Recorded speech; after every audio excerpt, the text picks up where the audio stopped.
ایک عالم فرماتے ہیں، میں گلی میں جا رہا تھا، میں نے دیکھا کہ ایک دروازہ کھلا، ماں اپنے بچے کو مار رہی ہے اور تھپڑ لگا رہی ہے اور کہہ رہی ہے کہ تم نے بڑا ذلیل کیا، بڑا پریشان کیا، تو کوئی بات نہیں مانتا ہے اور نافرمان ہے، نکل جا میرے گھر سے۔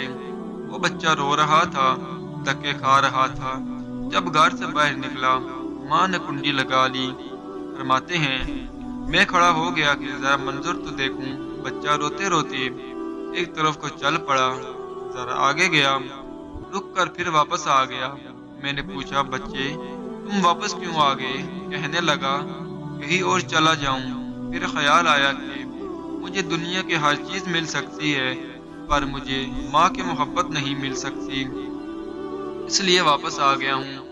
محبت ملے گی کسی در سے ملے گی، کہتے ہیں۔ بچہ بات کر کے وہیں بیٹھ گیا، میں بھی وہیں بیٹھ گیا۔ بچے کو نیند آ گئی، اس نے اسی دہلیز پر سر رکھا، سو گیا۔ کچھ دیر گزری، ماں نے دروازہ کھولا، بیٹے کو دیکھا، دہلیز پر سر رکھے سو رہا ہے۔ ماں نے اٹھایا، کیوں دہلیز پر سر رکھے سو رہے ہو؟ بولا، امی مجھے دنیا میں کبھی ماں نہیں مل سکتی، میں اس دہلیز کو چھوڑ کر کیسے جاؤں؟ فرمایا۔ بچے کی بات سے ماں کی آنکھوں میں آنسو آ گئے، بچے کو سینے سے لگا لیا اور بولی، میرے بیٹے جب تیرا یقین ہے کہ اس گھر کے سوا تیرا کوئی گھر نہیں، پھر کیوں ستاتا ہے، کہنا نہیں مانتا؟ میرا در کھلا ہے، آج جب میں نے تیری غلطیوں کو معاف کر دیا۔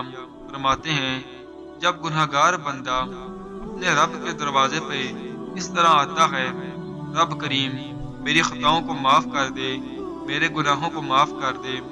اے بے قصوں کے دستگیر، اے ٹوٹے دلوں کو تسلی دینے والے، اے پریشانیوں میں سکون بخشنے والی ذات، اے بے سہارا لوگوں کو سہارا بننے والی ذات، اے گناہوں کو اپنی رحمت کے پردوں میں چھپا لینے والی ذات، تو مجھ پر رحم فرما دے، مجھے در در دھکے کھانے سے بچا لے، اللہ اپنی ناراضگی سے بچا لے۔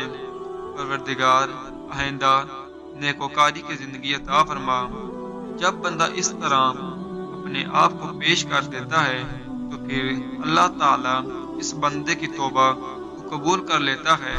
اللہ تعالیٰ ہمیں سچی توبہ کرنے کی توفیق عطا فرمائے، آمین یا رب العالمین۔ ویڈیو اچھی لگے تو ویڈیو کو لائک کیجئے، شیئر کیجئے اور چینل کو سبسکرائب کرنے کے ساتھ کمنٹس باکس میں اپنی رائے کا اظہار ضرور کیجئے تاکہ مزید اچھی ویڈیوز آپ تک پہنچ سکیں۔ بہت شکریہ، اللہ حافظ۔